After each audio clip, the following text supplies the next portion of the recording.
తిరిగి BCN news కి స్వాగతం. కాకినాడ జిల్లాలో రేపటి నుండి ఉచిత ఇసుక పంపిణీ విధానం ప్రారంభించాలని కలెక్టర్ షాన్ మోహన్ సగిలి అధికారులను ఆదేశించారు. రాష్ట్ర ప్రభుత్వ మార్గదర్శకాల ప్రకారం జిల్లాలో ఉచిత ఇసుక పంపిణీ విధానంపై శనివారం కలెక్టరేట్లో జిల్లా స్థాయి ఇసుక కమిటీ సమావేశాన్ని నిర్వహించారు. ఈ సమావేశంలో కలెక్టర్ మాట్లాడుతూ పెద్దపురం స్టాక్ పాయింట్ వద్ద ఇసుక ధరను 655 రూపాయలుగా నిర్ణయించినట్టు తెలియజేశారు. స్టాక్ పాయింట్ నుండి వినియోగదారులు రవాణా ఛార్జీలు భరించి ఇసుకను తీసుకువెళ్లాలని కలెక్టర్ తెలియజేశారు. ప్రజలకు ఇసుకను అందుబాటులో ఉంచాలని అన్నారు. స్టాక్ పాయింట్ వద్ద రెవెన్యూ, మైనింగ్ శాఖ అధికారులు ఉండేలా చర్యలు తీసుకోవాలని కలెక్టర్ సూచించారు. ఇసుక సరఫరాలో ఎటువంటి అవకతవకలు జరగకుండా కట్టుదిట్టమైన చర్యలు తీసుకోవాలని ఆయన సంబంధిత అధికారులను ఆదేశించారు. ఆన్లైన్ ద్వారానే వినియోగదారుడు చెల్లింపులు చేయాలని, ముందుగా వచ్చిన వారికి ప్రాధాన్యతనివ్వాలని సూచించారు. శుద్ధి చేసిన స్వచ్ఛమైన నీటిని అందించేందుకు అవసరమైన అన్ని చర్యలు తీసుకుంటామని కాకినాడ నగరపాలక సంస్థ కమిషనర్ జె వెంకట్రావు స్పష్టం చేశారు. ఇందులో భాగంగా ప్రతిరోజు 10 నీటి నమూనాలను పరీక్షించాలని, కనీసం 25 కుటుంబాలను కలిసి మంచినీటి నాణ్యతను అడిగి తెలుసుకోవాలని ఆయా సచివాలయ కార్యదర్శులను ఆదేశించారు. ఈ మేరకు ఆయన ఆనంద్ థియేటర్ సమీపంలోని ఫ్లైఓవర్ ప్రాంతాన్ని పరిశీలించారు. అక్కడి ఆక్రమణలను తొలగించేందుకు చర్యలు తీసుకోవాలని టౌన్ ప్లానింగ్ అధికారులను ఆదేశించారు. ఈ సందర్భంగా ఆ ప్రాంతంలో మంచినీటి సరఫరాలో లోపాలపై స్వయంగా ప్రజలను అడిగి తెలుసుకున్నారు. నీటి సరఫరాలో ఏమైనా లోపాలున్నాయా అని ఆరా తీశారు. ప్రతిరోజు 2 పూటలా నీరు సక్రమంగానే వస్తుందా అని ప్రశ్నించారు. వాటర్ సప్లై క్వాలిటీ గురించి కూడా ఇంటరాక్ట్ అవడం జరిగింది. వాళ్ళందరూ కూడా వాటర్ బాగానే ఉంది, సఫిషియెంట్ వాటర్ సప్లై అవుతుంది. మార్నింగ్ 4:15 నుంచి సాయంత్రం మధ్యాహ్నం మార్నింగ్ 9 వరకు వస్తుంది. సాయంత్రం కూడా సఫిషియెంట్ వాటర్ వస్తుందని చెప్తున్నారు. అయితే వాటర్ ఇనీషియల్గా వచ్చేటప్పుడు కొద్దిగా స్మెల్ వస్తుంది, లేదా కొద్దిగా నాచులాగా వస్తుందని చెప్పారు. దాని మీద ఇమీడియట్గా ఇక్కడ హెడ్ వాటర్ వర్క్స్ వచ్చి వెరిఫై చేసాం. హెడ్ వాటర్ వర్క్స్లో బాగానే ఉంది. అందువే సప్లై లైన్స్లో ఎక్కడో దగ్గర కంటామినేట్ అయ్యి ఉండొచ్చు. అటువంటి పరిస్థితి ఏముందో ఒకసారి వెళ్ళి పబ్లిక్ స్టాండ్ పోల్స్ ఎక్కడైతే అవి ఇన్స్పెక్ట్ చేయమని చెప్పాం, అవి ఇమీడియట్గా వెరిఫై చేయమని చెప్పాం. అదేవిధంగా ప్రతి హౌస్లో ప్రతిరోజు కూడా 10 శాంపిల్స్ కలెక్ట్ చేసి క్లినికల్ ఎగ్జామినేషన్ చేయటం. అంతేకాకుండా ప్రతి సెక్రటరీ కూడా, ఇమ్యూనిటీ సెక్రటరీ 25 మంది హౌస్ హోల్డ్స్కి వెళ్ళి వాళ్ళతో ఇంటరాక్ట్ అయ్యి వాటర్ క్వాలిటీ ఎలా ఉందో కూడా చెక్ చేయమని చెప్పాం. ఎక్కడైనా కానీ వాటర్లో ఏదైతే క్వాలిటీలో తేడా ఉంటే ఇమీడియట్గా వాటి మీద యాక్షన్ తీసుకోవడానికి స్టార్ట్ చేయమని చెప్పి, ఇప్పుడు నేను ఒక దగ్గరికి వెళ్ళి చూశాను. అక్కడ వాటర్కి పైపు తీసుకునేదానికి కొంచెం ఇన్కన్వీనియంట్గా ఉంది. ఇమీడియట్గా దాన్ని అప్ చేసి అది రెక్టిఫై చేయమని చెప్పడం కూడా జరిగింది. ఈ విధంగా కంటిన్యూస్గా ఎవరైతే ఇమ్యూనిటీ సిబ్బంది ఉన్నారో వాళ్ళు వార్డుల్లో తిరిగి డైరెక్ట్గా హౌస్ హోల్డ్స్ వాళ్ళతో ఇంటరాక్ట్ అయ్యి వాళ్ళ తాలూకు వాటర్ క్వాలిటీ ఎలా ఉందో తెలుసుకుంటే ఎండ్ యూజర్స్ చివరికి వినియోగదారులు హౌస్ హోల్డ్స్ వాళ్ళే కాబట్టి, వినియోగదారులే కాబట్టి వాళ్ళని అడిగితే కరెక్ట్ పిక్చర్ వస్తుందని చెప్పి ప్రతి ఇమ్యూనిటీ సెక్రటరీస్కి, ఏఈసీ కూడా ఫీల్డ్కి తిరిగి పబ్లిక్తో ఇంటరాక్ట్ అయ్యి వాళ్ళ ద్వారా ఫీడ్బ్యాక్ తీసుకొని తద్వారా మనం రియల్ పిక్చర్ తెలుసుకోవడం ద్వారా యాక్షన్ తీసుకోవడం జరుగుతుందని చెప్పి అందరికీ కూడా ఆదేశాలు ఇవ్వడం. కాకినాడ జిల్లా అన్నవరం గ్రామంలో స్థానిక రైల్వే స్టేషన్ రోడ్డులో ఉన్న మరిడమ్మ అమ్మవారి ఆలయంలో జాతర మహోత్సవాలను అత్యంత వైభవంగా నిర్వహించారు. ఈ కార్యక్రమంలో ఆలయ కమిటీ తెల్లవారుజాము నుంచి అమ్మవారికి విశేష పూజలు నిర్వహించి వివిధ రకాలైన సాంస్కృతిక కార్యక్రమాలు నిర్వహించారు. అలాగే మధ్యాహ్నం 1 గంట నుండి అమ్మవారి వేషధారణ, నవదుర్గ నాట్యాలు, గరగల మహోత్సవాన్ని నిర్వహించారు. నేరేళ్లమ్మ, మరిడమ్మ అమ్మవార్లను పత్తిపాడు ఎమ్మెల్యే వరుపుల సత్యప్రభరాజ, మండల ఎన్డీఏ కూటమి శ్రేణులు దర్శించుకుని అన్నదాన కార్యక్రమంలో పాల్గొన్నారు. అమ్మవారి దయతో ప్రజలంతా సుఖంగా వర్ధిల్లాలని ఆకాంక్షించారు. ఈ కార్యక్రమంలో ఆలయ కమిటీ సభ్యులు, అధిక సంఖ్యలో భక్తులు పాల్గొన్నారు.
పట్టి విసిగి బతికెటోళ్ళ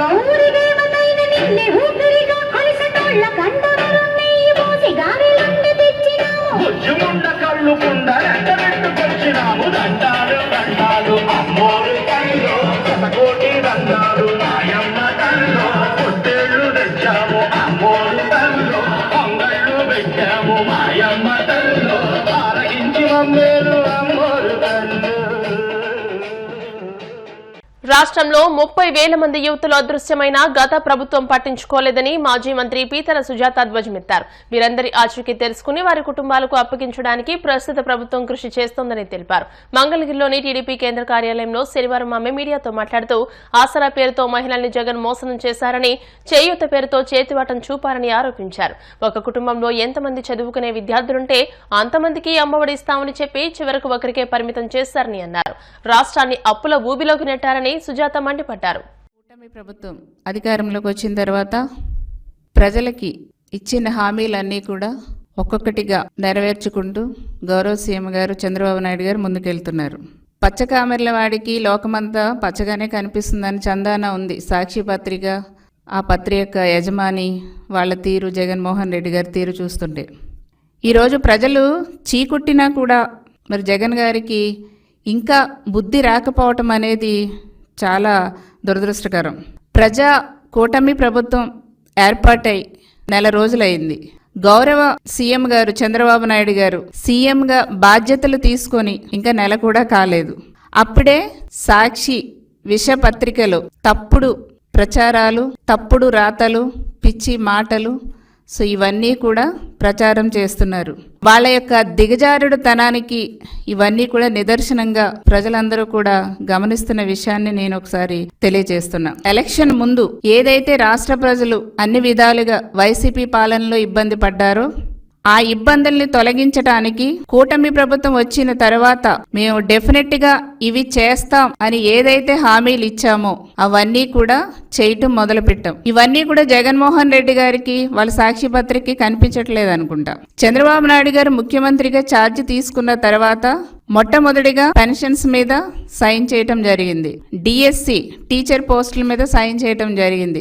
ల్యాండ్ టైటిలింగ్ యాక్ట్ మీద సైన్ చేయటం జరిగింది. అన్నా క్యాంటీన్ మీద సైన్ చేయటం జరిగింది. గణన మీద, సెన్సెస్ మీద, స్కిల్ సెన్సెస్ మీద సైన్ చేయటం జరిగింది. దాదాపుగా 65 లక్షల మందికి జూలై 1వ తారీఖున 4,408 కోట్ల రూపాయలు పెన్షన్స్ చాలా అట్టహాసంగా ఒక రికార్డు స్థాయిలో సచివాలయ ఉద్యోగుల ద్వారా పంపిణీ చేసినటువంటి ఘనత చంద్రబాబు నాయుడు గారి ప్రభుత్వం అనేది. ఇవి మీకు కంటికి కనిపించలేదా? మీరు ఎలక్షన్ టైంలో పెన్షన్స్ ఇవ్వటానికి వాలంటీర్లు లేకపోతే అసలు ఏ పని జరగదు, వాలంటీర్లు లేకపోతే పెన్షన్స్ ఇవ్వటం జరగదు అనేసి ఒక కుట్ర పూరితమైనటువంటి ఆలోచనతో 60 మంది అవాతాతలు చనిపోయడానికి కారణమయ్యారు జగన్మోహన్ రెడ్డి గారు. మీరు ఈ రోజున ఏకదంగా అదే సచివాలయ సిబ్బంది ద్వారా రికార్డు స్థాయిలో మేము పెన్షన్లు ఇప్పించాం.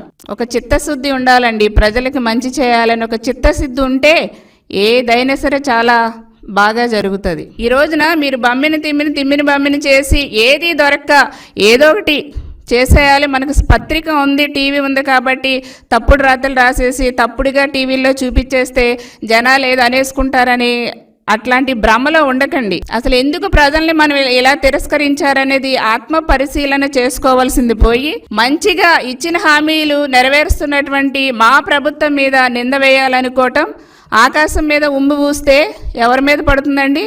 తిరిగి మీ మీదే పడుతుంది. అది గుర్తుపెట్టుకోండి. దాదాపుగా 100లో హామీలు ఇచ్చారు, కానీ 80% కూడా మీరు హామీలు ఎక్కడా కూడా ప్రజలకి అమలు చేయలేదు కాబట్టి ప్రజలు మిమ్మల్ని తిరస్కరించారు. వైసీపీ ప్రభుత్వంలో మహిళలకి ఎక్కడా రక్షణ లేకుండా పోయింది. ఒక డ్రగ్స్ కానీ, గంజాయి కానీ, మాదక ద్రవ్యాలకి కేర్ ఆఫ్ అడ్రస్ ఆ రోజున వైసీపీ ప్రభుత్వంలో రాష్ట్రాన్ని దిగజారు చేశారు మీరు. ఇదంతా సిగ్గుచేటు. ఆనాడు కూడా మేము నెత్తినేరు కొట్టుకున్నాం, చట్టాలను ఇంప్లిమెంట్ చేయట్లేదని, సరిగ్గా పట్టించుకోవట్లేదని. మీ ప్రభుత్వంలో 30,000 మంది పాపం అమ్మాయిలు మిస్ అయిపోయారండి. ఆ కుటుంబాల యొక్క బాధకు ఎవరండి బాధ్యులు? మీ నిర్లక్ష్యం. మీ ప్రభుత్వంలో లా అండ్ ఆర్డర్ నిర్లక్ష్యం వల్లే కదా జగన్మోహన్ రెడ్డి గారు 30,000 మంది దాదాపు అమ్మాయిలు మిస్ అయిపోయారంటే ఆ కుటుంబాల యొక్క బాధ ఎవరు తీరుస్తారు? అసలు ఏనాడైనా పట్టించుకున్నారా? ఈ రోజున చంద్రన్న అంటే మహిళలకు ఒక ధైర్యం, మహిళలకు ఒక భరోసా. చంద్రబాబు నాయుడు గారు మాట ఇచ్చారంటే నిలబెట్టుకుంటారు. చంద్రన్న మహిళా పక్షపాతి, మా మహిళ కోసం ఏదైనా చేస్తారని ఒక నమ్మకం ఉంది కాబట్టే ఈ రోజున చంద్రన్నకు అవకాశం ఇచ్చారు. డెఫినెట్ గా మిస్ అయినటువంటి అమ్మాయిలందరినీ కూడా మేము చట్టం ద్వారా మేమన్నీ కూడా కనుక్కుని వాళ్ళందరినీ కూడా తల్లిదండ్రులకి అప్పగించే బాధ్యత మాక్సిమం మా ప్రభుత్వం తీసుకుంటుంది. ఆ మహిళలు కానీ మహిళలు పెట్టుకున్నటువంటి నమ్మకాన్ని మేము ఎక్కడా కూడా వమ్ము చేయకుండా సర్వశక్తులా కూడా మేము మా ప్రభుత్వం కూటమి ప్రభుత్వం పనిచేస్తుందని కూడా ఈ సభాముఖంగా ప్రజలందరికీ కూడా తెలియజేస్తున్నాం. వార్తలు ముగించే ముందు ముఖ్యాంశాలు మరోసారి. కోనో కార్పస్ చెట్ల గురించి ఏపీ వ్యాప్తంగా తీవ్ర చర్చ. కాకినాడ జిల్లా వ్యాప్తంగా ఉన్న కోనో కార్పస్ చెట్లను తొలగించాలంటూ అధికారులకు పవన్ సూచన.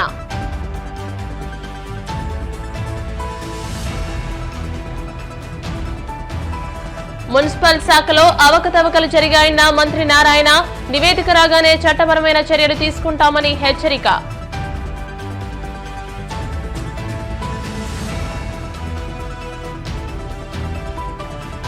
కాకినాడ జిల్లాలో రేపటి నుండి ఉచిత ఇసుక పంపిణీ విధానం.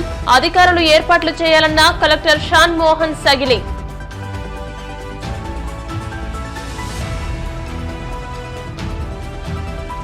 అదృశ్యమైన యువతల వివరాలను ప్రభుత్వం పరిశీలిస్తోంది. వారి ఆచూకీ తెలుసుకుని కుటుంబాలకు అప్పగిస్తామన్న మాజీ మంత్రి పీతల సుజాత.